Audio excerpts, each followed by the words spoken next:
Yang kami hormati narasumber kita pada pagi hari ini, Pak Muhammad Muklas, PhD, Bapak Ibu peserta webinar Peternak Milenial volume keempat, serta hadirin semuanya dan pada kesempatan pagi hari ini kami ditugasi oleh Ibu Kepala Dinas yang hari ini mohon izin karena ada kegiatan yang bersamaan untuk membuka acara webinar peternak milenial.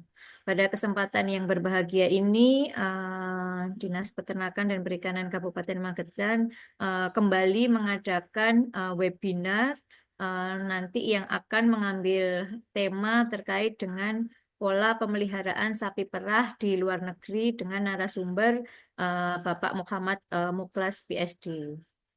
Nah, yang melatar belakangi adanya webinar dengan tema pemeliharaan sapi perah ini adalah kebutuhan akan protein hewani, utamanya susu, untuk saat ini dipandang sangat luar biasa besar, di mana kebutuhan susu sapi ini untuk mendukung program pemerintah pusat dan untuk meningkatkan nilai gizi dari susu. Harapannya para peternak, Sing stakeholder, anu tuh, dan bugil itu. keseluruhan dari pemangku usaha dan kepentingan ini dapat bersinergi untuk terus meningkatkan produksi susu. Harapan kami ke depan, Bapak Ibu yang mengikuti webinar kali ini dapat menerima manfaat dari sharing dan diskusi pada pagi hari ini sehingga dapat menjalankan usaha peternakannya ke depan lebih baik dengan sharing dari teman-teman semua. Jadi terkait dengan penerapan atau cara beternak sapi perah yang baik dan benar ini dapat salah satunya memperhatikan kesejahteraan ternak dan lingkungan, di mana tujuan dari meningkatkan kualitas usaha peternakan sapi perah ini apabila diterapkan dengan baik dapat memberikan keuntungan untuk peternak. Nanti lebih detail akan dibahas oleh narasumber kita pada pagi hari ini, Bapak Muhammad Muklas, untuk sharingnya terkait dengan bagaimana cara peternak yang ada di luar negeri utamanya. Mungkin nanti juga di sharing juga pengalaman-pengalaman beliau yang luar biasa ini untuk memberikan motivasi dan wawasan kepada kita semua. Mungkin dari kami cukupkan. Nanti Bapak Ibu selamat mengikuti webinar pada pagi hari ini. Kami nyatakan acara dimulai. Terima kasih. Assalamualaikum warahmatullahi wabarakatuh. Waalaikumsalam warahmatullahi wabarakatuh. Waalaikumsalam warahmatullahi Terima wabarakatuh. kasih Ibu Sek atas kata pengantarnya. Masuk ke acara berikutnya adalah diskusi. Mungkin nanti dilanjutkan dengan pertanyaan gitu. Ya, sedikit pantun dari saya. Ke Surabaya membeli es selasih, pulangnya tidak lupa memberi sedekah. Kami ucapkan terima kasih. Semoga ilmu yang didapat memberi berkah. Ya, eh, kita memasuki acara intinya. Saudara Bapak Muklas SPT MPT PSD sudah siap?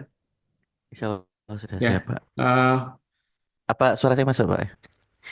masuk masuk ya. Ya, makasih. Baik, eh, ya Bapak Muklas ini adalah sahabat kami.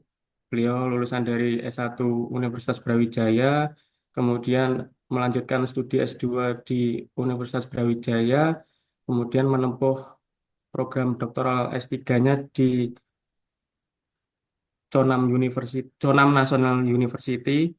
Beliau juga memiliki track record yang sangat mentereng sebagai Head Manager of Rural Practice Trust di Invercargill, Southland, New Zealand.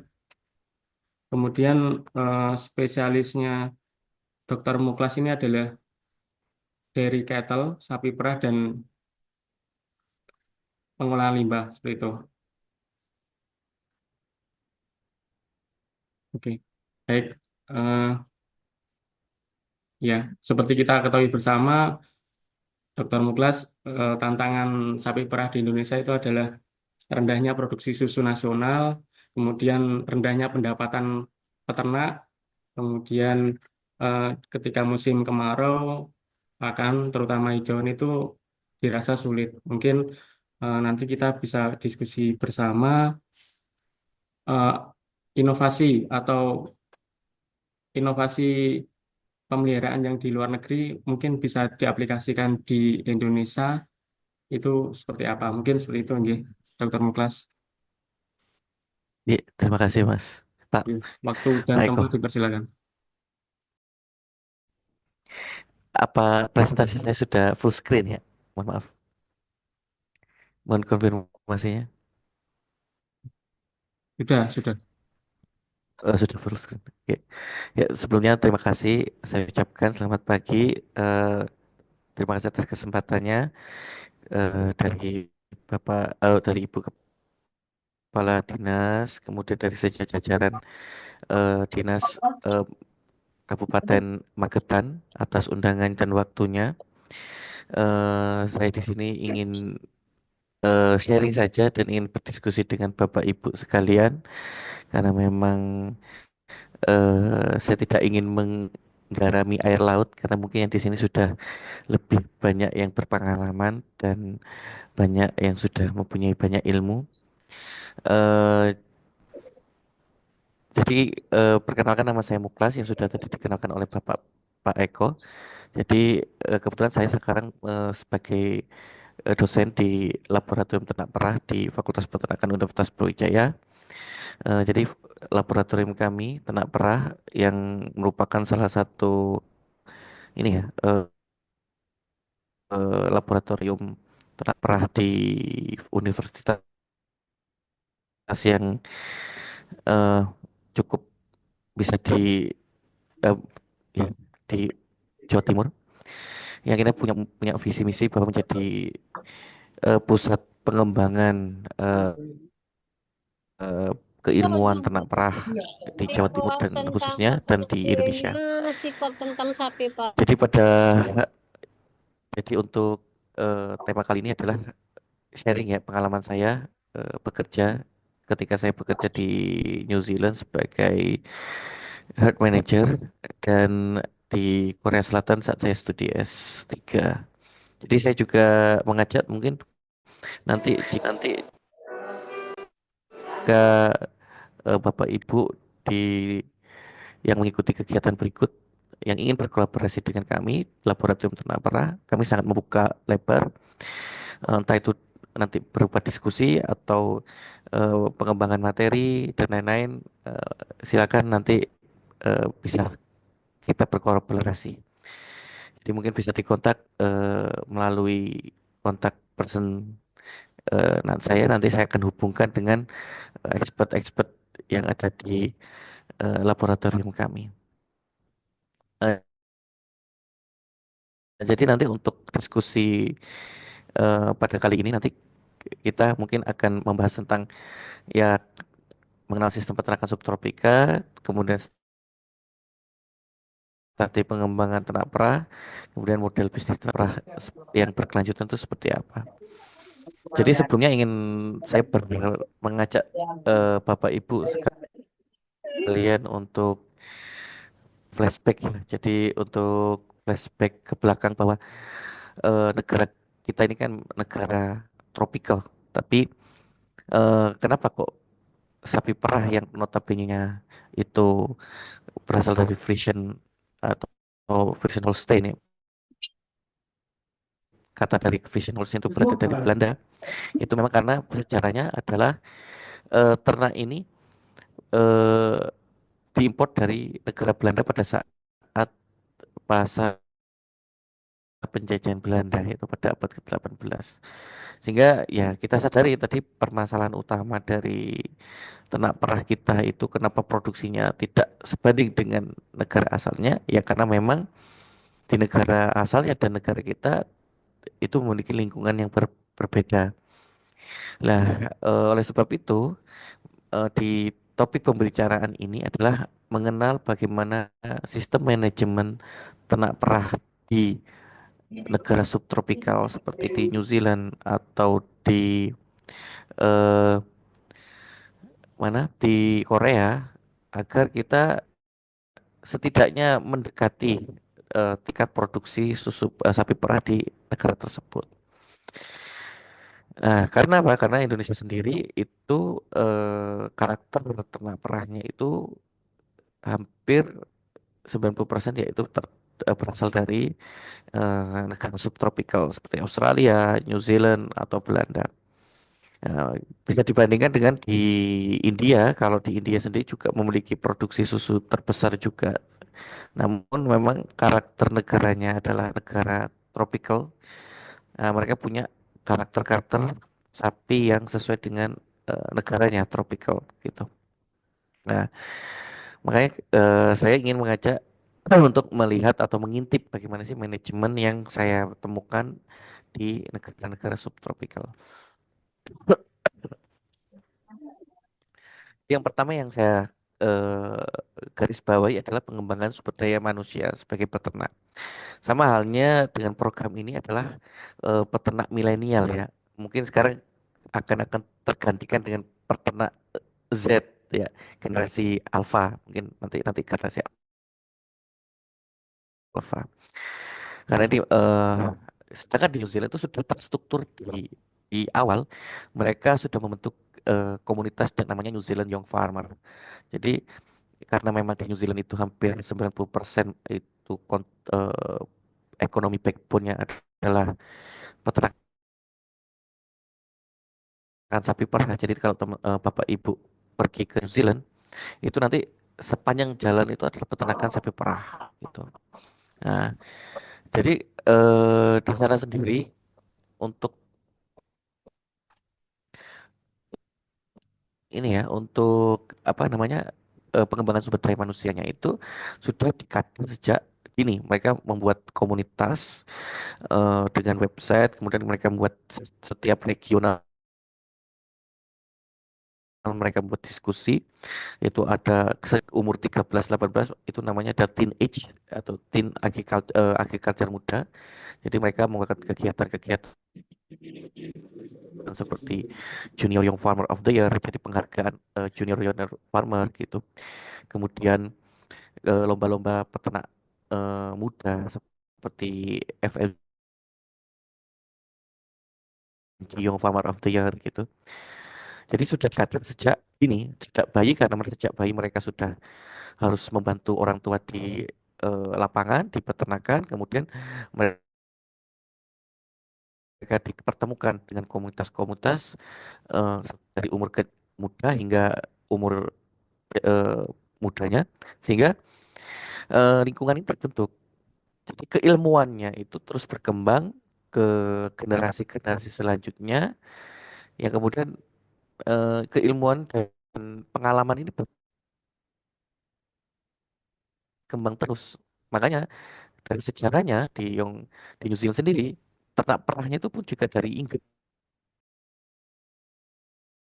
dari Eropa.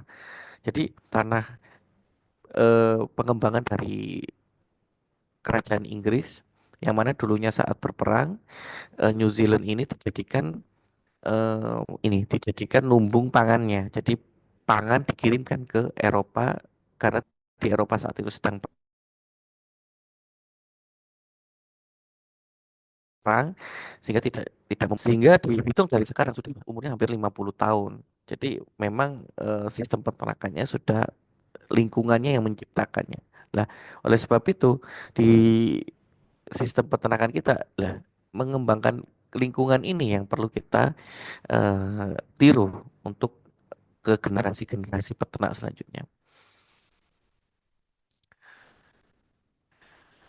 Berdasarkan penelitian itu bisa dilihat bahwa generasi eh, peternak di Indonesia untuk sapi perah ini menjadi problematika karena memang dilihat bahwa selain tingkat pendidikan, kemudian umur itu menjadi hambatan untuk diseminasi teknologi atau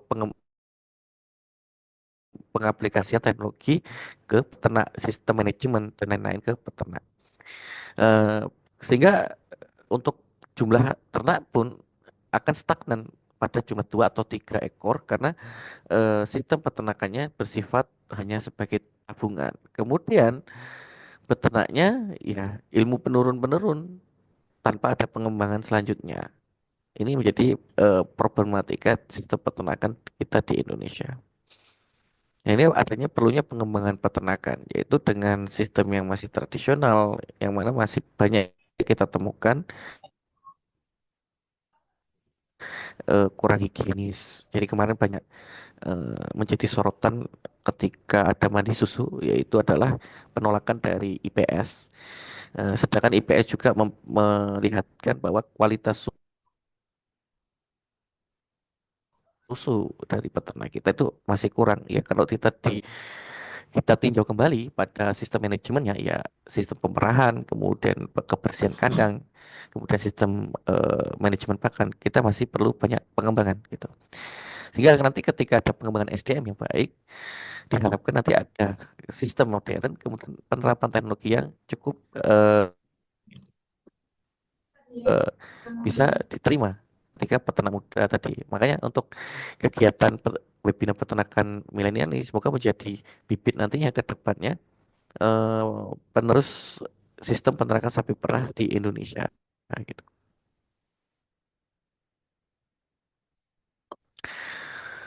Kemudian manajemen hijauan. Jadi kunci dari peternakan sapi perah di New Zealand adalah keberlanjutan hijauannya. Jadi sebenarnya mereka juga tidak bisa menumbuhkan hijauan secara sepanjang tahun. Mereka hanya bisa menumbuhkan hijauan secara maksimum di musim semi dan musim panas. Karena itu kondisi lingkungan yang cukup hangat. Sehingga tapi mereka membuat tabungan ketika rumput itu melimpah, mereka membuat tabungan pakan yang akan digunakan di eh, fall atau musim gugur. Jadi mereka membuat tabungan ketika pakan itu banyak, kemudian eh, membuat pakan simpanan untuk ketika pakan itu berkurang. Nah, sistem ini yang membuat juga sistem manajemen kelahiran yang mana dimaksimalkan susu akan ada itu susu pada itu pada saat eh, ternak itu memiliki produksi susu yang tinggi yaitu di awal-awal laktasi. Kemudian akan di mulai susu sapi itu di berhenti untuk diperah atau namanya masa kering itu ketika eh, pakan ini sudah berkurang kualitas maupun kuantitasnya. Nah, sistem yang diciptakan berdasarkan lingkungannya, yang kemudian yang menyebabkan dia memiliki produksi susu sapi perah melimpah ketika di awal musim dan dia memaksimalkan di musim tersebut. Nah, makanya untuk kedepannya mungkin kita juga bisa mengadopsi bagaimana kita membuat suatu sistem yang sesuai dengan lingkungan kita yang mungkin hanya 2 musim, musim kemarau dan musim penghujan seperti itu.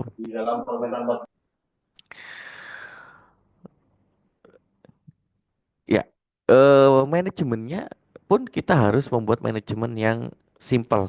Ya, kalau orang luar tersebut mereka menyimpulkan dengan sebutan KISS. KISS bukan cuman tapi KISS keep it simple or stupid or keep it simple and short. Jadi membuat manajemen yang simple atau sederhana yang tanpa terlalu berpikir. Kemudian tidak terlalu panjang prosesnya.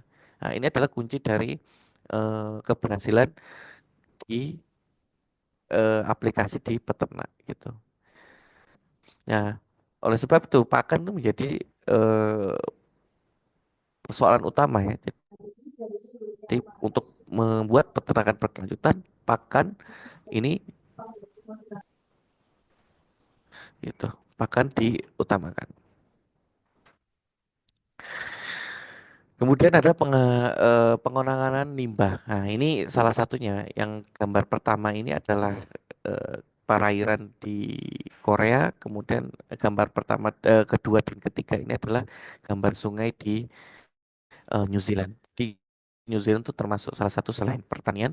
Yang kedua adalah eh, wisata. Jadi wisata itu cukup terkenal sekali di New Zealand. Kalau Bapak Ibu pernah nonton film The Lord of the Rings, ya, itu salah satunya filmnya itu diambil di New Zealand. Jadi mereka meskipun backbone peternakannya itu adalah peternakan sapi perah, tapi mereka bisa menjaga lingkungannya gitu. Sama halnya di Magetan juga kan terkenal dengan wisata sarangan dan di daerah dingin pasti seperti Kota Batu, kemudian Pasuruan yang notabene adalah kota dingin, yang banyak villa, kemudian banyak wisata. Ini eh, juga menjadi problematika sebenarnya kalau di Indonesia, yaitu penanganan limbah. Nah, kita harus coba menilai bagaimana sih mereka bisa manajemen ternak yang begitu banyak, ribuan lebih banyak daripada di Indonesia, tapi mereka mampu menanganinya agar tidak mencemari lingkungan, sehingga lingkungan tetap bersih, sungai-sungai tidak tercemari dengan kotoran eh, sapi, karena kotoran sapi ini juga sangat berbahaya bagi kesehatan eh, ini ya masyarakat gitu. Eh, sedikit teori yaitu kotoran sapi ini adalah berdasarkan adalah siklus nitrogen. Jadi ini adalah dasar dari manajemen pengolahan limbah dan manajemen eh, di ternak perah, yaitu mengurusi nitrogen. Yaitu nitrogen adalah senyawa tadi. Ini adalah konteks kehidupan ya. Eh, jadi dari kotoran kemudian nitrogen itu berubah menjadi nutrisi tanaman pakan. Nah, inilah yang kita harus manage dengan baik sehingga nantinya tidak menjadi jomplang. Salah satu mungkin kalau kotorannya di penyerapan tanahnya itu juga bisa menyebabkan pemanasan global, kemudian pencemaran sumber air seperti itu. Jadi kita harus memanfaatkan. Nah, di luar negeri sendiri di Korea maupun di New Zealand yaitu manajemennya mereka menggunakan kotoran itu dengan baik sebagai sumber nutrien untuk tanaman yang kemudian tanaman itu sebagai tanaman pakan ternak. Nah ini yang terjadi di Indonesia tidak hanya ini ya kemarin juga banyak kasus pencemaran kotoran ternak perah di Wonosalam contohnya ya yang Wonosalam juga di daerah tempat saya lahir di Jombang yang merupakan tempat wisata yang kemana sekarang banyak wisata sapi perah juga terus komunitas susu juga banyak yang diminati sehingga pengembangannya juga tidak terkontrol. Nah, namun untuk pengembangan penanganan limbah ini yang masih perlu dikembangkan gitu. Ini peraturan pemerintah untuk lingkungan hidup. Jadi ini salah satunya yaitu di perkandangan sendiri saat pemerahan. Jadi mungkin ada ternak kalau di New Zealand ternak perahnya itu dilepas di padang penggembalaan. Mungkin mereka kalau buang kotoran mereka akan dilepas ya di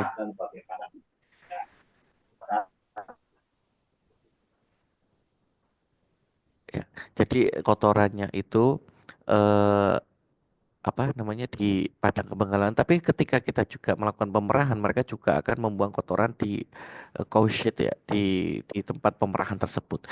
Sama halnya di tempat Korea, mereka menempatkan di kandang. Saya juga pernah di mana? Di Malaysia juga mereka menanam padi kanan, namun kandang selain juga di Indonesia ya di Big Farm seperti Greenfield atau di Nestle mereka kotoran ternaknya itu eh, di- tiap hari ya secara periodikal kemudian dibuang melalui saluran kotoran. Oke. Setelah itu kotoran tadi harusnya bisa kita pisahkan mana cairan. Nah, ini adalah kuncinya ya. Padatan dan cairan yang dipisahkan melalui filter buatan bisa menggunakan kayu, kemudian bisa menggunakan konkrit. Jadi dipisahkan padatan dan cairan. Yang mana nanti hmm, yang padatan dan cairan ini bisa kita gunakan sebagai pupuk. Kalau cairan kita bisa langsung pompa kemudian ke dalam kita pompa menggunakan tangki atau bisa menggunakan saluran irigasi untuk disalurkan ke hijauan. Kemudian bisa juga untuk yang padatan kita sebarkan di lahan hijauan. Ini salah satunya juga penggunaan kotorannya itu bisa digunakan sebagai alas kandang sapi perah. Yang mana alas kandang sapi perah ini akan nyaman, membuat nyaman membuat nyaman sapi perah itu sendiri dengan sebagai alas yang empuk dan juga menyerap agar tidak terlalu basah dan bisa mencegah mastitis.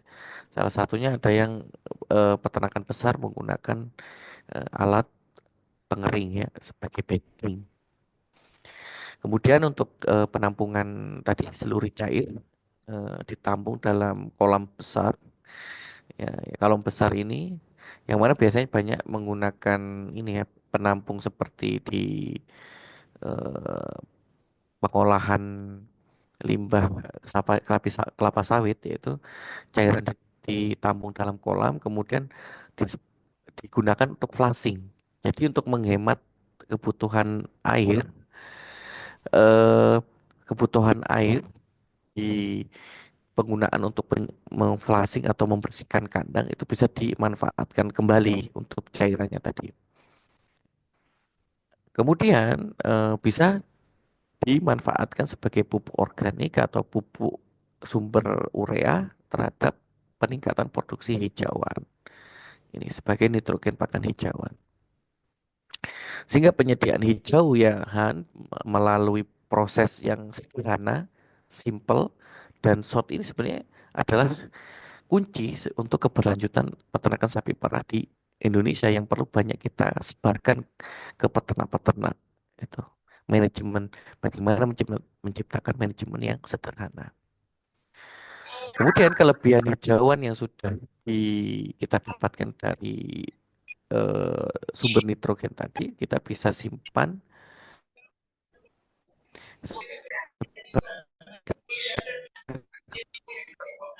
mohon maaf ini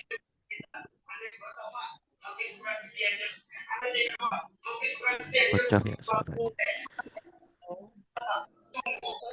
ya gitu. Aku kasih Mila kasih.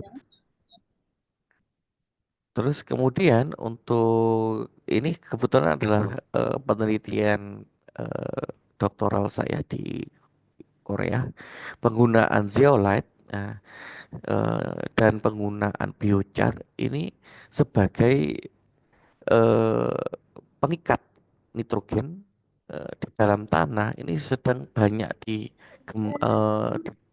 digemari oleh praktisi di luar negeri. Jadi antara Eropa, kemudian di Korea dan di New Zealand ini sangat sangat diminati ya saat ini mulai diminati. Nah, ini zeolite apalagi zeolite ini kan Indonesia adalah salah satu produsen dari zeolite terbesar itu di dunia. Nah, zeolite ini Aku itu semester nantinya akan sih, mampu Kak Iso. zeolite dan biochar ini mampu mengikat nutrien yang kita berikan melalui pupuk organik maupun non organik yang kemudian nanti dapat disimpan dan dapat dimanfaatkan secara perlahan oleh tanaman sehingga rumput itu akan memiliki kemampuan produksi yang tinggi gitu. Apalagi biochar, kita memiliki bahan yang mana biochar ini bahannya adalah dari biomasa, limbah-limbah pertanian, limbah-limbah biomasa yang kita sangat banyak sekali di Indonesia. Nah, ini salah satunya eh, paper yang salah satu paper yang telah terbit yaitu di jurnal Environment Management yang kami aplikasikan yaitu penggunaan biochar dan zeolite untuk peningkatan hijauan pakan ternak.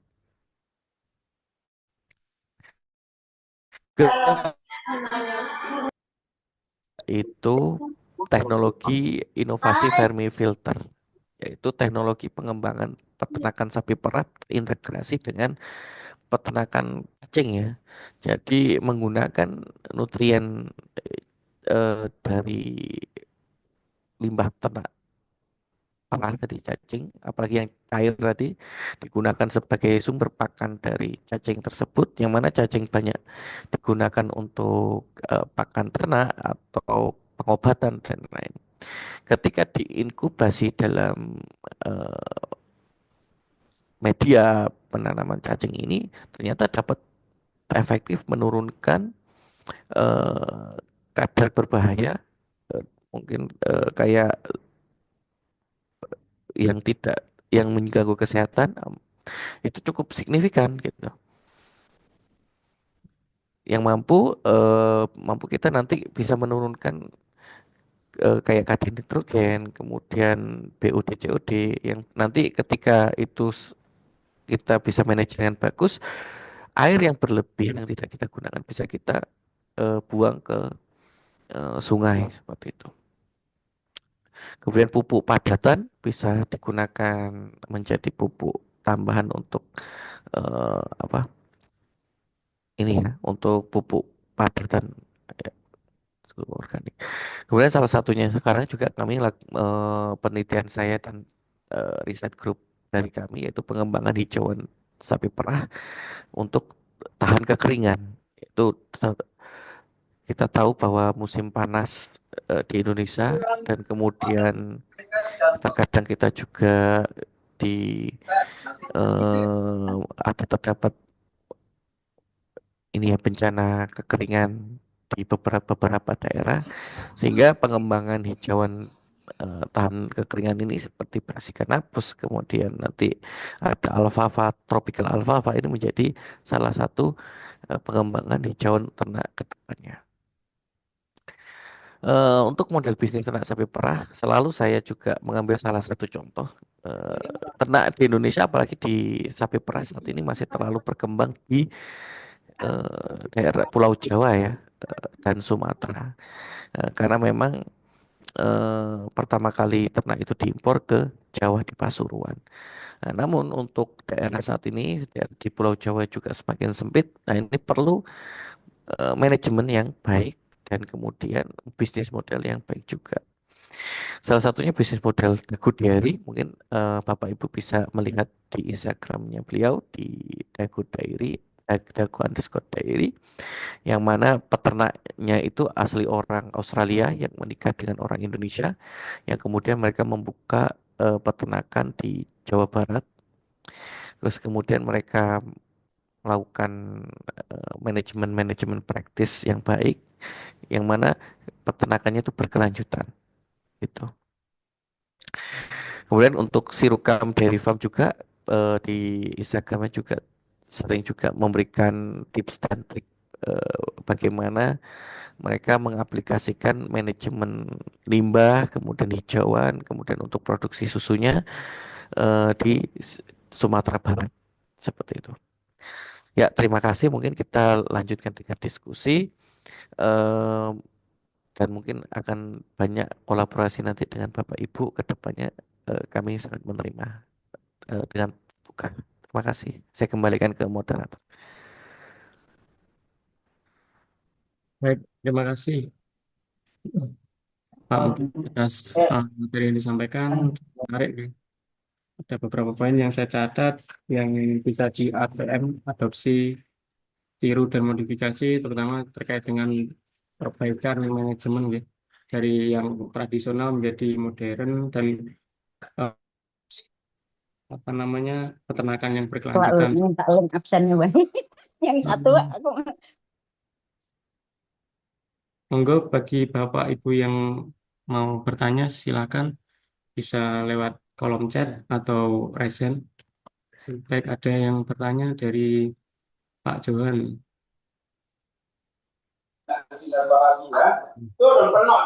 Ya, Pak Johan.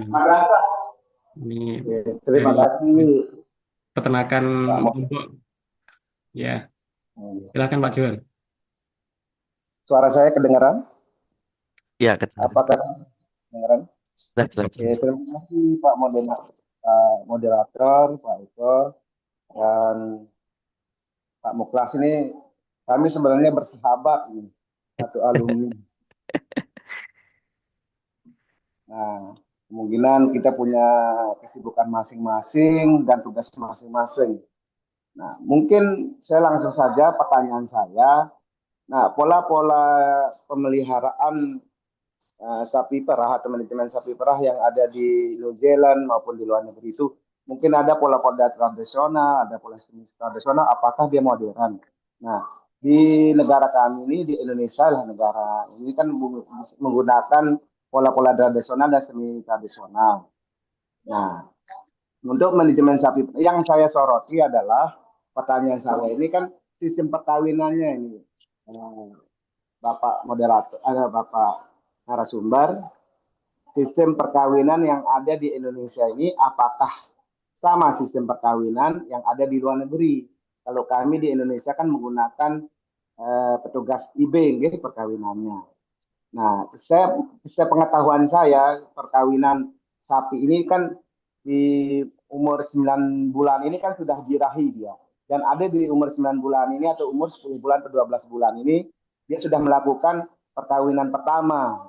Umumnya yang hasil penelitian saya di umur 12 bulan itu sudah melakukan perkawinan pertama. Nah, pertanyaan saya ini kan petugas IB yang ada di Indonesia ini kan apakah bibitnya yang digunakan itu melakukan perkawinan lagi nggak terhadap anaknya yang berikutnya gitu karena kita kekurangan recording kami selalu mencari apa ya recording jangan-jangan induknya dikawinkan sama bibit yang sama anaknya yang lahir di umur 2 tahun yang lagi itu gitu apakah itu berpengaruh nggak produksinya karena yang kita bicarakan kan meningkatkan produksi. Nah, meningkatkan produksi ini kan harus sisilahnya dan sistem perkawinan kan harus benar juga gitu. Jangan-jangan ini inbreeding dia lakukan gitu. Itu Pak narasumber gitu, Pak dokter gitu. Nah ini kan mohon maaf nih apakah pertanyaan saya jelas atau bagaimana? Siap, jelas, Pak. Nanti sama Pak Johan nanti kita tambahin kalau nanti kurang kurang benar ya apa yang saya tangkap ya. Ya, jadi ya mungkin ini alhamdulillah nih bisa ketemu juga nih sama Pak Johan ya. Ini silaturahmi sama reuni tipis-tipis ya. Nanti semoga nanti saya tidak lanjuti kita kerja sama Pak nanti untuk pengabdian atau dan di Lombok ya Pak ya. Ye di Lombok. Di Siap. dinas Oke. peternakannya di Lombok. Iya siap. Jadi sebenarnya nggak semuanya di New Zealand itu peternakan modern Pak ya. Jadi Bapak Ibu juga tahu di New Zealand juga di Korea itu juga dapat peternakan eh, ini peternakan tradisional, tapi tradisional yang cukup eh, aplikasi manajemennya sudah terstruktur. Perlu diketahui juga Bapak Ibu bahwa Korea itu dan Indonesia itu cuma beda 3 tahun kemerdekaannya gitu. Nah, sedangkan di Korea Selatan itu mereka itu setelah merdeka mereka perang saudara. Jadi ketika perang saudara dari Korea Utara itu menyerang Korea Selatan, semua ternak itu mati di kena tembak dan lain-lain, dan tidak ada peternak di sana. Nah, nah, mereka bangkit ketika mendapatkan bantuan dari Amerika mengirimkan sapi perah ke Korea, sehingga saat ini susu sapi perah di Korea itu cukup menjadi eh, susu termahal ya di dunia gitu. Ini cerita fun fact-nya di Korea Selatan itu. Nah, seharusnya kita juga bisa mengejar di pengembangan di Korea seperti itu. Karena merdekanya kan beda 3 tahun kalau gitu. Itu. Lah, untuk sistem perkawinan memang tadi diketahui bahwa bisa dikawinkan secepat mungkin, kita bisa kawinkan umur umur tahun kedua dia harusnya sudah eh, bunting dan bisa diperah gitu kan. Lah, kalau di negara maju ya kita di sebaiknya itu kita kawinkan dengan kawin menggunakan kawin alami gitu. Karena berdasarkan pengalaman ketika dia masih heifer ya, kalau bahasanya heifer atau apa ya bahasa Jawanya ya. Eh ini yang masih muda ya, masih belum pertama kali kawin yaitu itu tukang IB pengalamannya tuh uterusnya kecil, sebulpen. Jadi untuk merogohnya itu susah. Itu jadi problematika eh, awal ketika perkawinan menggunakan IB di awal, karena kadang tertusuk dengan alat IB sehingga ada yang bolong dan lain. Itu problematika yang eh, banyak terjadi di lapangan kalau menggunakan IB tadi. Nah, sebaiknya untuk perkawinan awal memang digunakan jantan. Ya, tapi sistem di negara kita untuk pejantannya itu kan memang masih sangat terbatas ya. Kalau kambing, nah itu kambing tuh banyak, sudah banyak. Kalau di Blitar contohnya kambing perah itu sudah ada peternak yang khusus untuk menjadikan ternaknya ini pemacak. Jadi dia pemacak dari peternak ini ke peternak ini. Jadi tidak boleh salai dari satu peternakan itu jadi pemacaknya, tapi dia pemacaknya itu dari peternakan lain. Itu untuk mencegah inbreeding. Pastinya ketika inbreeding itu terjadi, itu akan mengganggu breed dari generasi selanjutnya. Nah, Tim fotonya itu gitu seperti itu, Pak. Jadi dashboard. ya tadi kekurangannya recording ya memang karena kenapa? Karena peternak kita eh, mayoritas sudah senior, sehingga untuk kemampuan untuk recording atau menerapkan teknologi, menerapkan manajemen yang baru itu eh, masih menjadi tantangan bagi kita. Nah, sedangkan kalau di beberapa negara yang sudah memiliki sistem yang bagus, mereka eh, ketika mereka mencari informasi itu sudah lengkap gitu loh. Ketika Bapak Ibu cek di website New Zealand Dairy Farm, dari manajemen ternak itu masih pedet hingga bisa diperah, itu semua lengkap. Kemudian informasi tentang manajemen eh, kepegawaian itu juga ada. Hingga anak muda yang ingin menjadi peternak itu udah ada jenjang karirnya, Pak.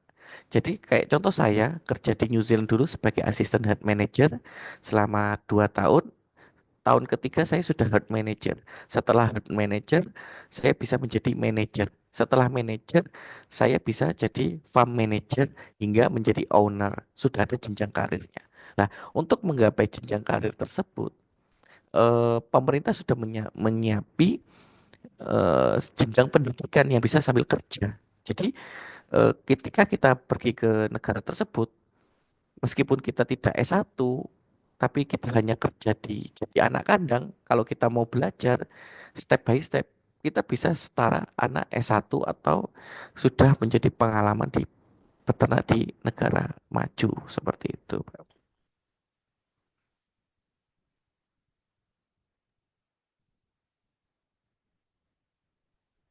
Cukup. Ya, itu.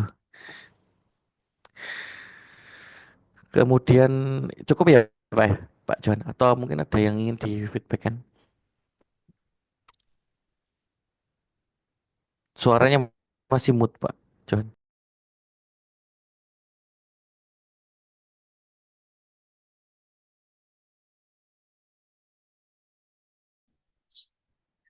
Sistem perkawinan di negara kita kan masih menggunakan IB. Jadinya dari pemerintahnya, yang dari BIB-nya dan yang lain-lainnya itu eh, sering kejadian perkawinan yang apa namanya tetua yang sama gitu, kayak anaknya gitu berulang, sehingga mungkin sedang itu mungkin yang mempengaruhi produksi juga menurun gitu kan, karena dari bawahnya kan belum bagus seperti yang di negara-negara maju ini, recordingnya kan bagus. Kemungkinan sini cuma dugaan kami, mungkin saya juga salah menduga kan gitu. Mungkin pemerintah sudah menyiapkan itu mungkin. Bagaimana biar tidak berulang seperti keturun apa inbreeding lah. Mungkin saya juga kan kurang info makanya sehingga saya bertanya. Tapi dari penjelasannya narasumber bagus, saya memahami karena kita berbedaan sistem ya dari manajemennya gitu. Mungkin kita juga harus butuh waktu panjang untuk belajar ke negara-negara yang sudah maju. Itu sih, terima kasih atas jawab nasihat-nasihat dari narasumber atau masukan-masukannya. Cukup memahami. Terima kasih, terima kasih. Ya, cukup nggih, Pak Johan. Ya, ada pertanyaan selanjutnya, Dr. Muklas. Ini dari kolom komentar. Ini ada beberapa pertanyaan, mungkin saya bacakan ya. Izin bertanya, apakah ada jenis sapi perah yang bisa dipelihara di daerah panas? Mungkin langsung dijawab dulu, Ya, Mas. bisa Pak. Contohnya yang daerah panas kan dulu di di India itu kan juga banyak itu sapi-sapi perah jenis daerah panas. Mereka lebih mudah untuk makan berserat tinggi karena tropical kan dia memang karakteristik hijauannya kan dia berserat tinggi. Namun kelemahannya itu adalah negara India masih menjadi negara sumber PMK gitu loh. Apalagi dengar-dengar kan kita juga terjangkit PMK-nya kan kemungkinan aja juga ada juga indikasi bahwa dari impor daging dari India atau dari Brazil itulah. Jadi itu problematikanya. Makanya kemudian selanjutnya adalah problematikanya sapi-sapi daerah panas tersebut itu jauh dari negara kita sehingga ketika import itu kurang efisien gitu. Kalau import mereka juga tidak punya sistem manajemen yang breeding yang bagus gitu. Sedangkan kalau negara dari Australia, New Zealand mereka sudah memiliki sistem manajemen breeding yang baik sehingga kita selalu import dari sana karena dekat dan sistem kontrol kesehatannya juga mudah. Itu yang menyebabkan kita selalu negara big farm di Indonesia itu importnya langsung dari Australia atau New Zealand untuk sapi perahnya. Kemudian bulbulnya juga antara dari US atau dari Eropa seperti itu. Terus Ya, oh ya maaf untuk menambahkan juga di Indonesia sendiri ketika sudah berkembang peternakan sapi perah lebih tadi ya dari abad 18 hingga sekarang abad 20-an. Itu kan sudah jauh. Nah, ini mungkin ada genetik ternak perah yang sudah toleran terhadap eh, toleran terhadap lingkungan di Indonesia sendiri. Jadi ternak lokal Indonesia ini juga kemungkinan sudah toleran terhadap lingkungan kita gitu. Tinggal kita yang memaksimalkan dengan perah, manajemen eh, peternakan yang baik gitu. baik. Sudah terjawab, Pak Dodi. Nggih. Untuk pertanyaan berikutnya dari eh, Bulia. Mohon izin bertanya, Pak, bagaimana manajemen kandang dan kotoran yang baik yang bisa diterapkan di Indonesia? Ya Pak, jadi seperti yang saya presentasikan hari ini itu adalah manajemen salah satu yang sudah menerapkan manajemen yang bagus tadi, yaitu di salah satu big farm di Jawa Barat, yaitu peternakan sapi perah yang terkenal di Jawa Barat, yang mana dia sudah mengaplikasikan itu, gitu loh. Salah satu juga ada yang sudah mengaplikasikan itu di Sirukam itu, dia sudah juga mengaplikasikan teknologi sederhana tadi dari filtering, kemudian eh, menyalurkan kotoran itu sebagai sumber nutrisi tanaman pakan ternak. Nah, tinggal kita di beberapa daerah ini juga sudah di Batu ya, di Batu atau di beberapa kota Malang itu sudah juga menerapkan. Nah, nanti juga saya sendiri kami dari lab perah kami juga ingin membuat model percontohan satu peternakan yang mana benar-benar peternakan yang sesuai dengan karakteristik di Indonesia yang juga mampu memaksimalkan manajemen manajemen di ternak perah tersebut. Contohnya di manajemen kotoran. Bagaimana manajemen kotoran yang baik dengan peternakan yang 5 ekor, 10 ekor. Karena karakteristik ternak di Indonesia itu adalah kecil dikit tapi banyak sekali yang menjadi peternak. Jadi eh, peternakan kayak UMKM lah kalau di sistem usaha di Indonesia ya, seperti itu.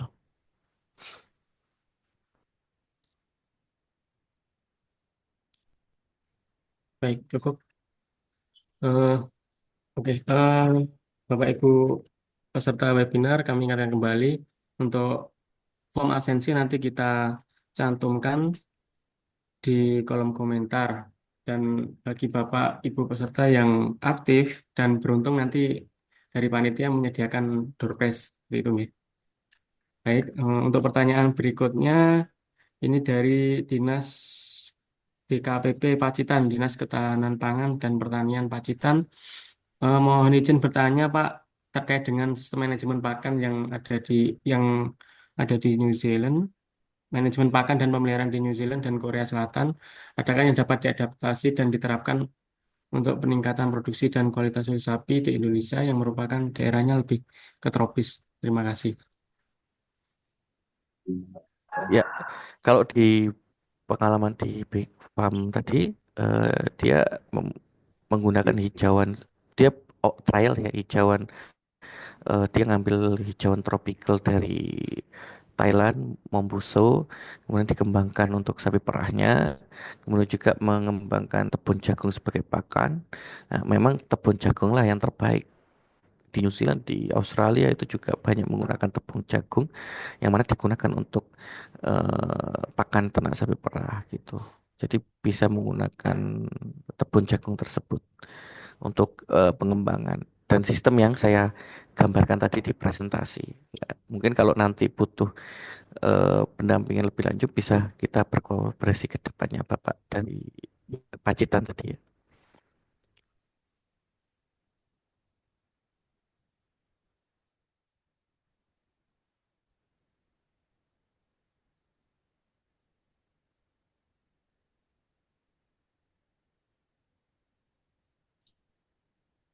Suaranya masih mute Pak Eko. Cukup, ya. Eh, ada pertanyaan berikutnya, Pak Muklas. Ini menarik sekali ini. Tadi dijelaskan bahwasanya pengolahan limbah dari kotoran sapi dan contohnya di perusahaan besar. Sedangkan di Indonesia rata-rata hanya peternaknya itu skalanya kecil dengan jumlah kepemilikan hanya 2 sampai 3 ekor. Nah, itu bagaimana pengelolaan limbah yang baik untuk peternak skala kecil dengan dana dan luas kandangnya yang cenderung kecil. Seperti itu, Pak Muklas.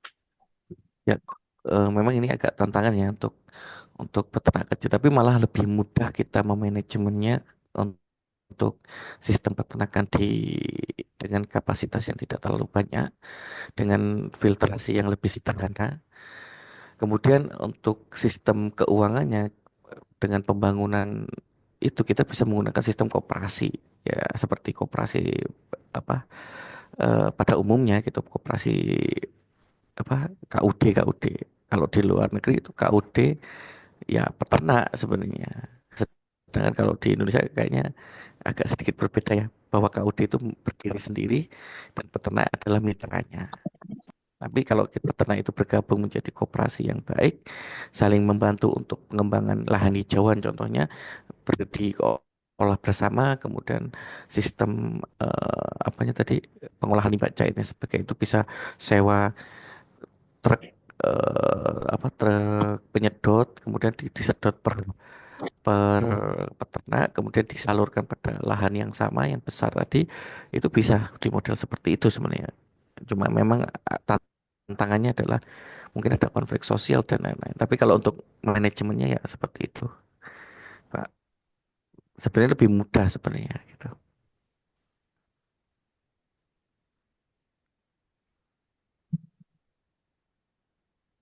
Seperti itu. Mungkin untuk pengolahan limbahnya seperti apa, Pak Muklas? Untuk yang skala kecil tadi. Ya tadi nanti cairannya bisa kayak di peternakan adik kelas saya, junior saya, mereka menggunakan apa namanya penyedot di tompang tadi yang cair disedot kemudian dialirkan di lahan yang tidak memiliki saluran irigasi. Jadi selain jadi eh, irigasi pengairan juga sebagai nutrisi dalam pakan ternak yang akan disiapkan. Itu juga memanfaatkan lahan-lahan yang murah karena tidak punya lahan irigasi, kemudian menggunakan pengolahan limbah tadi digunakan untuk pupuknya sehingga pengolahannya jadi efisien. Iya, iya, betul. Jom.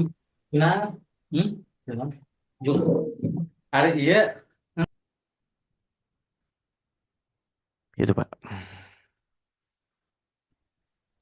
Ya, baik. Pak Muklas, ini ada pertanyaan berikutnya dari Pak Nemu Hermawan dari Satker Sapi Perah.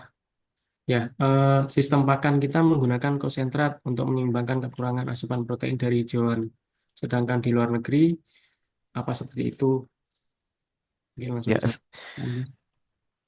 ya Pak. Sebenarnya sih kalau protein itu tidak menjadi poin utama dalam produksi susu ya, karena juga ketika protein itu berlebih di dalam tubuh ternak, itu juga akan dikeluarkan ke urin ya. Makanya ada derivat protein. Jadi sebenarnya kalau di luar negeri acuannya bukan Yang protein punya tapi sapi perah. sumber energi. Jadi kuncinya adalah sumber energi pakan tersebut. Energinya cukup nggak untuk memenuhi kebutuhan ternak itu sendiri dan produksi susu. Dihitung. Jadi dulu kami kebetulan saya juga mendapatkan sertifikasi eh, Pastura.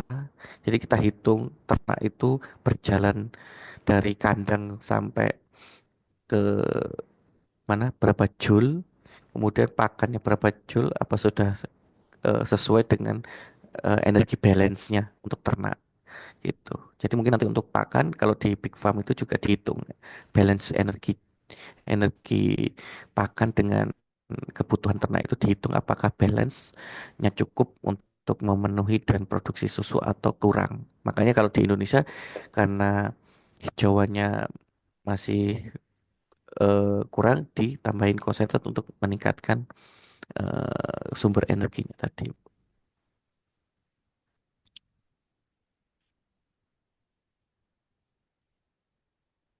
Ya, sudah terjawab ya Pak Nemu. Dari Pak Agung ini ada pertanyaan lagi Pak Muklas terkait dengan strategi dalam mengatasi perbedaan suhu dalam pemeliharaan sapi perah. Apakah ada saran treatment khusus untuk memelihara sapi perah agar tidak terbatas di suatu wilayah seperti Jawa Barat dan Jawa Timur yang memiliki suhu yang lebih baik? Mungkin ada saran untuk pengembangan di wilayah lain, Pak. Ya Pak, kalau saya pernah kunjungan ya Pak di Malaysia sendiri itu panas Pak, kayak di Jombang daerah dataran rendah ya. Tapi mereka menggunakan fan, fan. Kemudian kalau ada juga yang di GGLC di Lampung, di peternakan sapi perah, dia sistemnya terbuka, kemudian aliran udaranya juga dipikirkan, kemudian menggunakan fan dan sprinkle kalau terlalu panas mereka menggunakan water sprinkle. Jadi sebenarnya kalau di daerah panas itu masih bisa diakali dengan manajemen tapi tidak bisa terlalu maksimal karena juga dia energinya juga terbakar untuk mempertahankan suhu badan tubuhnya itu gitu Pak. Kau hanya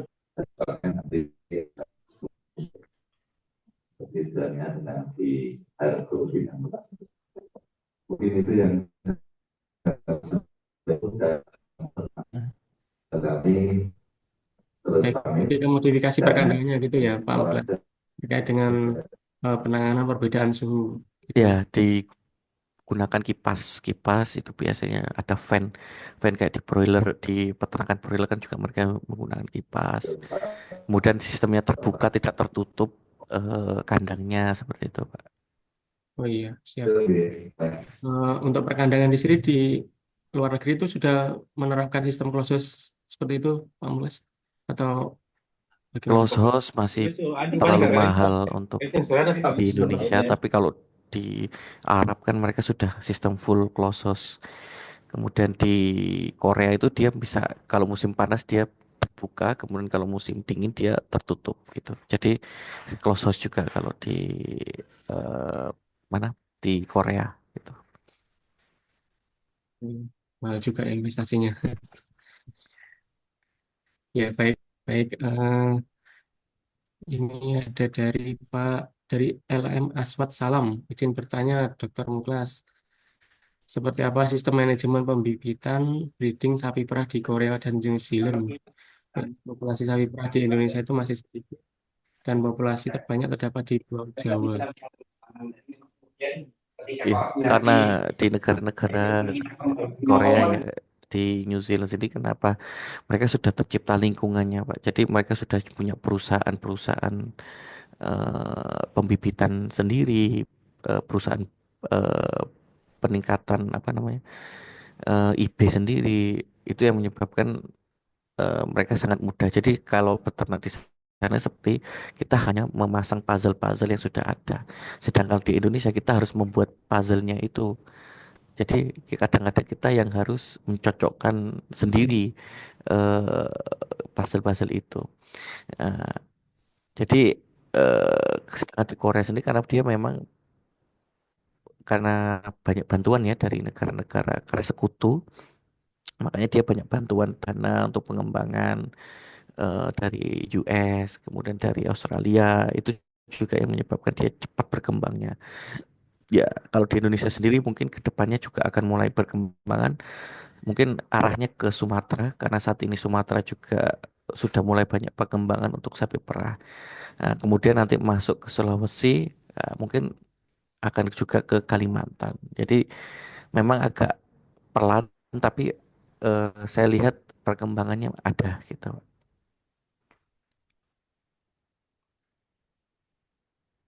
Iya, baik. Maaf terlempar tadi. Lanjut ya, Pak Muklas. Ada pertanyaan lagi. Oh ya, terkait presensi nanti akan dimunculkan oleh panitia di kolom komentar. Kemudian ada pertanyaan lagi dari Susilawati. Mohon izin bertanya, saya Susilawati, peternak sapi perah yang sama sekali.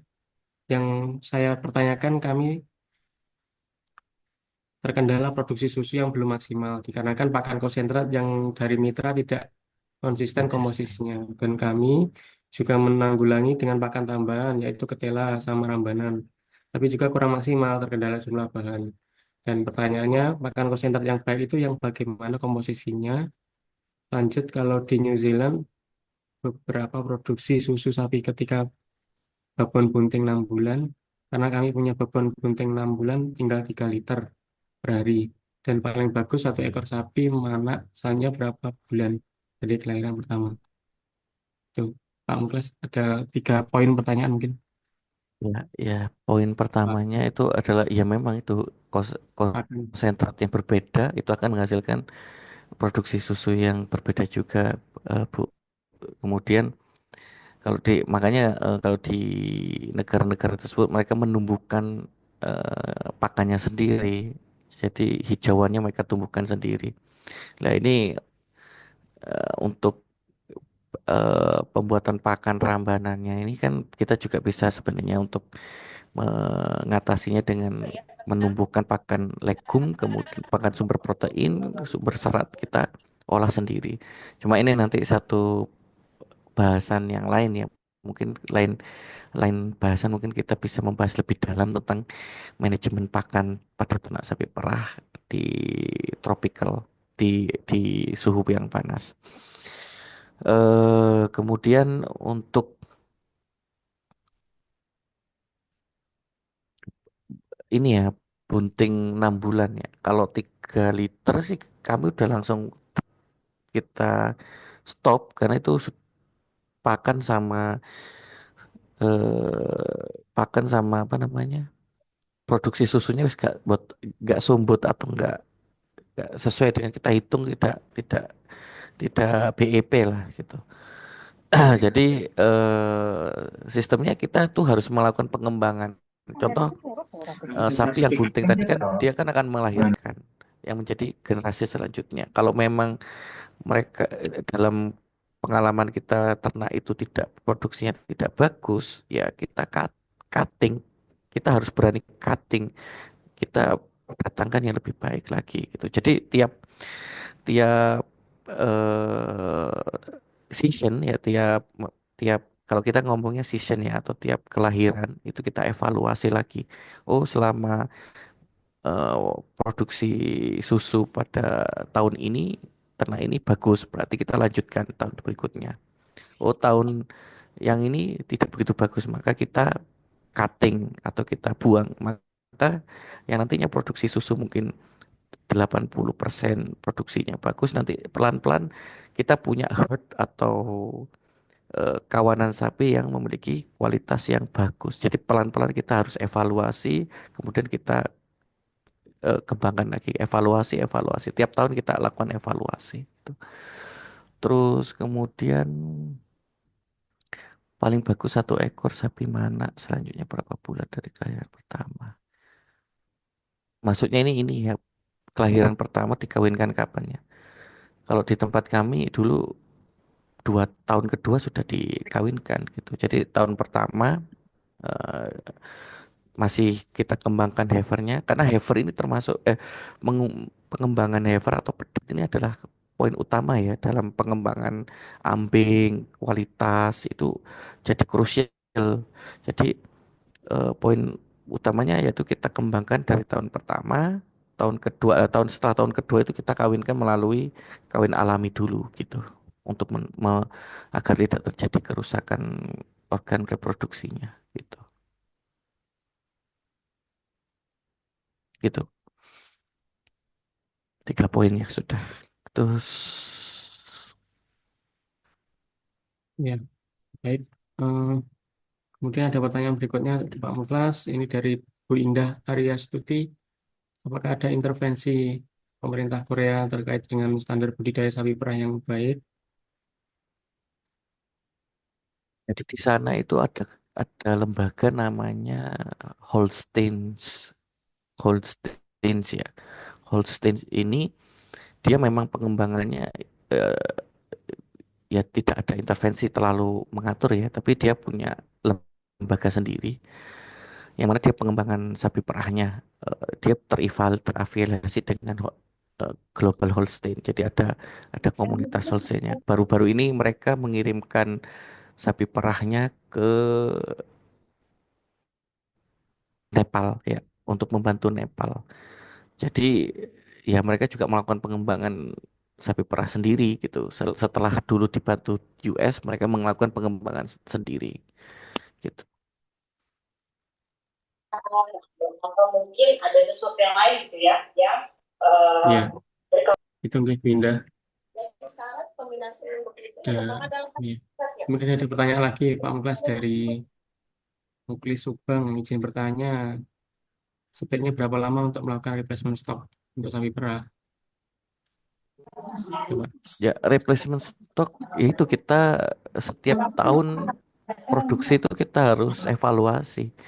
Kalau evaluasinya kita berdasarkan recording itu dia bagus, produksinya bagus, dari pengalaman kita saat memerah itu masih bagus, ya kita pertahankan. Tapi kalau ketika sudah turun, ya kita bisa ganti dengan regenerasi yang kita sudah dapatkan gitu.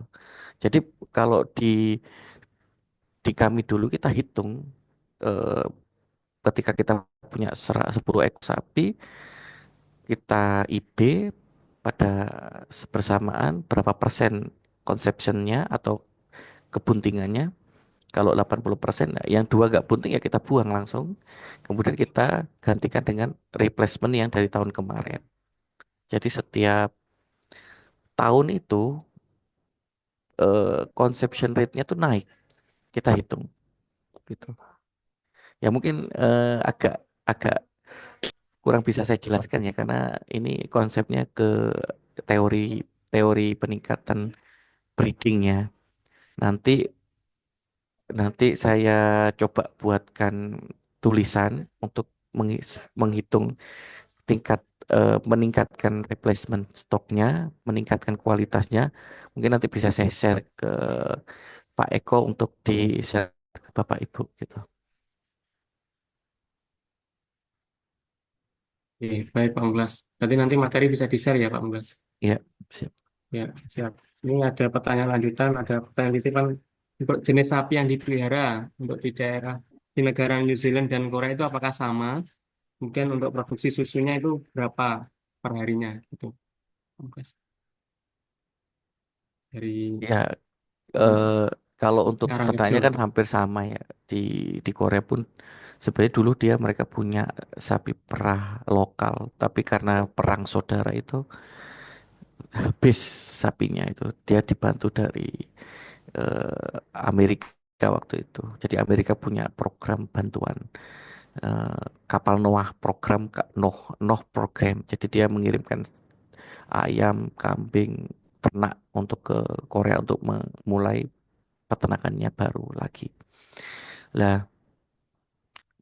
peternakannya kan dari US. Nah, sedangkan US pun dulu juga diinvasi oleh Inggris. Inggris dari Eropa. Makanya ternak sapi perahnya ya sama sebenarnya. Sistem ternak Holsteins, kemudian ya peternakan sapi perah Holstein kalau di Korea sendiri. Kalau di New Zealand juga sama Holstein, Jersey seperti itu.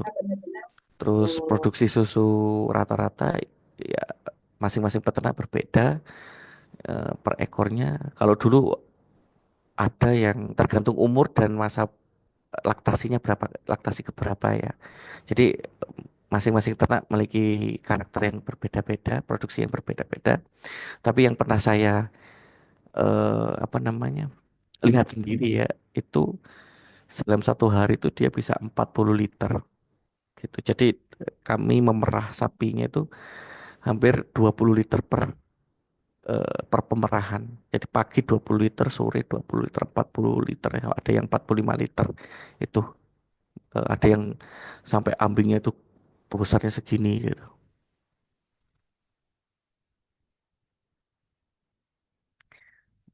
Soalnya kalau di Indonesia mungkin 13 liter, 14 liter udah bagus ya.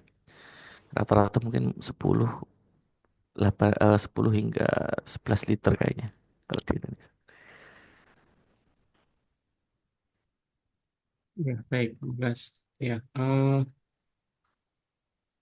ini ada pertanyaan lanjutan dari atas. Apakah dari melihat umur atau produksi susunya, misal usia masih muda tapi produksi tidak bagus, kita perbaiki produksinya atau langsung diganti gitu, Pak Muklas? Kalau masih heifer ya atau masih laktasi pertama itu masih normal ketika produksinya tidak terlalu tinggi. Jadi ada standarnya kalau masih apa namanya pedet laktasinya masih 11-12 liter ya masih standar lah, nggak masalah. Kita tunggu ketika, namun kalau yang udah laktasi ke 5, 6 udah hampir sama kayak heifer ya. Kita lihat struktur ambingnya juga sudah kempes dan lain-lain. Ya kita bisa melakukan replacement gitu. Oke, baik. Terima kasih. Hmm, Selanjutnya ada pertanyaan dari Pak Togar. Mungkin Pak Togar bisa ambil. Pak Togar dari Kalimantan Tengah. Terima kasih. Ya, bisa Terima bergabung. kasih Mas Eko. Ya, ya Pak. Monggo Pak, kalau ada pertanyaan. Ini mungkin mohon maaf nih Pak Muklas, mungkin pertanyaannya agak sederhana tapi saya masih bingung kayak gitu Pak Muklas. Ini kami ada rencana investor akan masuk ke Kalimantan Tengah dalam pengembangan ternak perah bersama-sama dengan pihak asing Vietnam itu nama PT-nya True Happiness. Mungkin Pak Mukhlas sudah agak familiar dengan True Happiness karena katanya nih perusahaan ini di Vietnam mereka tuh memfasilitasi produksi susunya itu sampai 60% di negara Vietnam sampai. Tapi pertanyaan saya bukan ke sana, Pak. Ingin saya tanyakan ini eh, di dalam setiap produksi dalam satu ekor sapi perah atau dalam ambil kita contoh untuk beras koloni itu di dalam tiap produktivitas volume yang dihasilkan tiap umur itu tuh intensitas volumenya tuh berapa persen Pak bisa berkurang dalam hal sampai di akhir nantinya. Oke, nanti kan pemeliharaannya kan mungkin sampai 8 tahun ya Pak. Nanti bagus produksinya ya Pak ya, umur 8 tahun atau berapa tahun ya, Pak, ya? Sampai maksimal bagus produksinya. Uh, itu itu yang pertama. Nah, untuk daerah yang seperti kami yang di Kalimantan Tengah ini, bagaimana kita bisa supaya bisa juga mengembangkan ternak perah untuk peternak-peternak rakyat yang ada di Kalimantan Tengah, Pak Muklas. Mungkin demikian Pak Muklas pertanyaan saya. Makasih Iya, Pak Pak. Muklas. Assalamualaikum warahmatullahi wabarakatuh. Waalaikumsalam, Pak. Terima kasih Mas Terima Eko. kasih, Pak.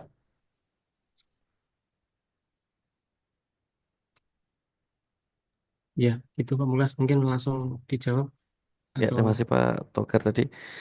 Ya, saya juga punya teman satu lab ya, Pak, di apa namanya?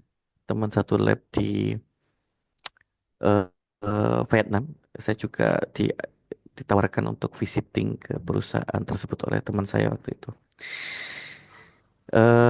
Jadi ya True Happiness ini termasuk ini ya big farm di Vietnam. Kemudian eh, Vietnam itu juga termasuk produsen susu terbesar di ASEAN. Eh, Kualitasnya juga cukup bagus karena mereka negaranya kan panjang ya Pak ya. Jadi negaranya itu yang bawah itu tropical kayak di Indonesia, tapi di atas itu dia sudah kayak subtropical, negara yang dingin gitu. Makanya dia eh, bisa meningkatkan produksi sapi perahnya di daerah atas gitu. Untuk sapi perah itu bisa 15 tahun setelah kita perah pertama kali bisa kita gunakan sampai 15 tahun kalau itu memang manajemen kita baik, kemudian ternaknya bagus. Tapi kalau kita manajemen tidak baik, contoh puting itu adalah ambing itu eh, kalau sudah rusak kita tidak bisa mengobati, Pak. Contoh kalau dia kering ya di waktu suhu kering, kemudian terjadi crack atau retak di putingnya, akhirnya mengalami luka, kemudian eh, bisa tertutup, bisa infeksi. Itu sudah kalau sudah hilang satu tidak bisa lagi dia bisa digunakan menghasilkan susu gitu. Sehingga untuk manajemen ambingnya itu juga Dan harus di Zoom, baik, dihigienis, kemudian dan di untuk Zoom sih. tidak terlalu terkena masistis dan lain-lain. Gitu Pak. Jadi intinya kita bisa hingga 15 tahun, lebih dari 8 tahun itu untuk eh, ternaknya itu tapi ketika kita mampu memanajemen dengan baik. Makanya kalau nanti setiap tahun kan kita berharap setiap tahun ini kan ternak itu akan harus beranak kan untuk menghasilkan susu. Lah, anaknya ini itu bisa digunakan untuk replacement sebenarnya. Nah, untuk replacement inilah yang kita nanti hitung untuk mempertahankan susu produksi susu itu setiap tahun harusnya meningkat. Itu kita hitung gitu. Ada perhitungannya. Jadi replacement ini akan menggantikan produksi susu dari produksi yang sudah mulai turun gitu Pak.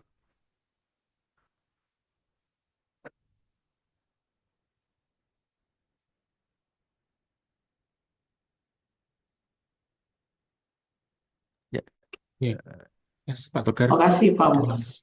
baik Pak. Ya mungkin nanti semoga saya bisa juga kalau sudah kerjasama bisa kolaborasi Pak dengan kami Pak. Oke. Semoga bisa realita untuk Indonesia. Ya, siap Pak. Oke, silakan Pak Eko. Siap, Pak Togar, terima kasih atas pertanyaannya. Ya, Mungkin masih ada beberapa menit. Ada yang mau resen atau bertanya langsung sama narasumber kita. Ya, untuk kasus mastitis sendiri, kalau di negara maju itu sudah zero atau masih ada, Pak Muklas? Kenapa Pak? Tolong diulangi. Ya, untuk kasus mastitis pada kambing sapi perah kan menjadi momok di negara berkembang, terutama di Indonesia nih. Hmm. Nah, untuk di negara maju sendiri apa sudah mengalami Ah, ya. penurunan malah zero kasus gitu, Pak Ah, Muklas? zero kasus tidak bisa Pak karena mastistis itu tergantung dari manajemen, kemudian juga penanganan gitu. Jadi saya juga pernah ketika mastistis itu tinggi, juga kadang eh, kadang mastistis itu s- di angka minimal. Nah, kalau manajemennya lagi bagus, ya pasti minimal. Kalau kita manajemennya tidak bagus, kebersihan kandang, kemudian milking proses, kemudian milking proses pemerahan yang tidak benar, manajemen puting, pemelihara apa caring atau perawatan puting pada hewan ternak itu tidak baik, ya angka kejadian mastitis juga menjadi problem juga pada peternakan kami waktu itu gitu.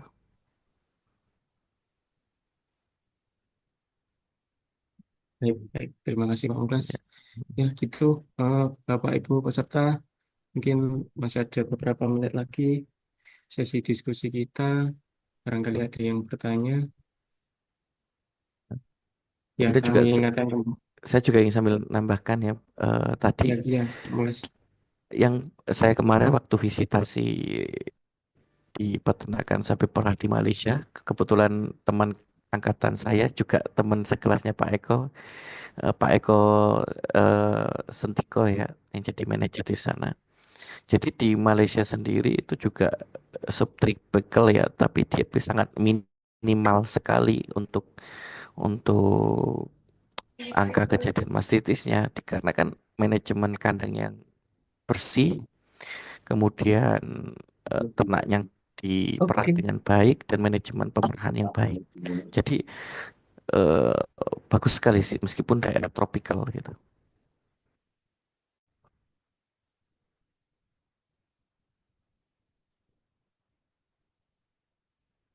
Eh, ini ada pertanyaan pamungkas ini Pak Muklas dari Dokter Madalina.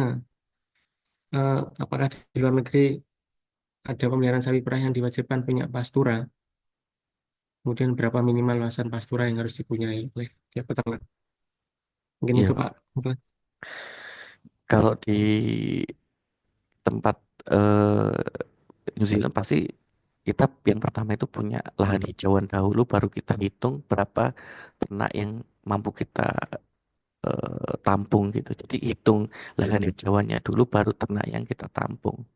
Kemudian kalau yang di Korea sendiri itu sama, karena makin sempit daerahnya, mereka sudah nggak bisa menambah populasi untuk ternak sapi perahnya. Mereka kalau menambah populasi mereka harus import pakan tambahan gitu.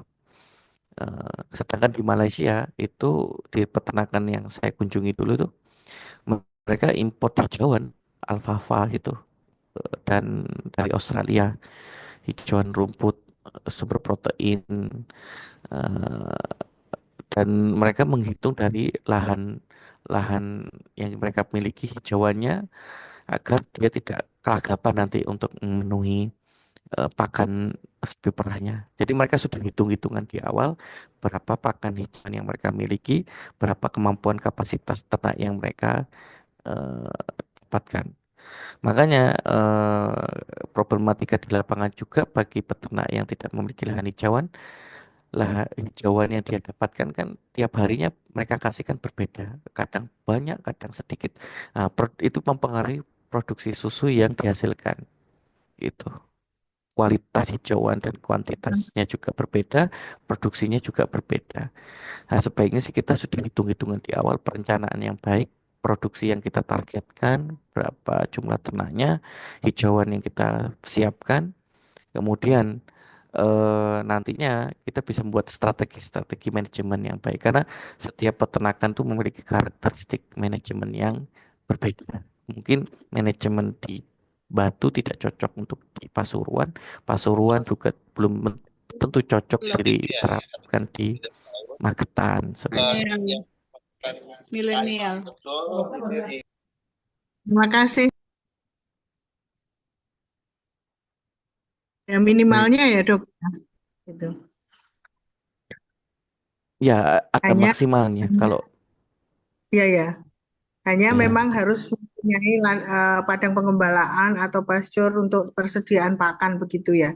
Diwajibkan harus iya, mempunyai itu. Oke. iya. Selain Ya. untuk pemenuhan pakan hijauan, lahan hijauan ini sebagai penampung limbah tadi Bu, agar tidak mencemari lingkungan tadi seperti itu. Ya. Oke. Terima kasih dok. Oke. Iya, ya, cukup ya. Ini terakhir, anu Pak Muklas, ada pertanyaan dari Pak Fajar Trihantoro. Ini terkait dengan di Bojonegoro itu suhunya cenderung panas dan produksi susunya itu masih di bawah rata-rata. Mungkin strategi apa yang tepat untuk meningkatkan produksinya? Ya, mungkin untuk di Bojonegoro ya untuk strateginya kita perlu survei ya. Mungkin kita bisa modifikasi bentuk kandang, terus kemudian ditambahkan dengan fan. Tapi kebanyakan hasil diskusi saya dengan teman-teman itu untuk di daerah panas itu memang konsekuensinya adalah eh, biaya produksinya tinggi. Jadi harus disesuaikan dengan harga susunya di pasaran cukup sumbut bahasa BEP ya. BEP sesuai dengan modal yang dibuat atau tidak. Contohnya di peternakan di Sidoarjo, tempat saya pernah melalui kunjungan juga ya, mendapatkan bantuan dari pemerintah. Itu sapi perahnya, alhamdulillahnya harga susu di Sidoarjo cukup tinggi. Jadi dia bisa memanipulasi dengan beberapa modifikasi di kandangnya, mulai open, kemudian diberikan fan seperti itu.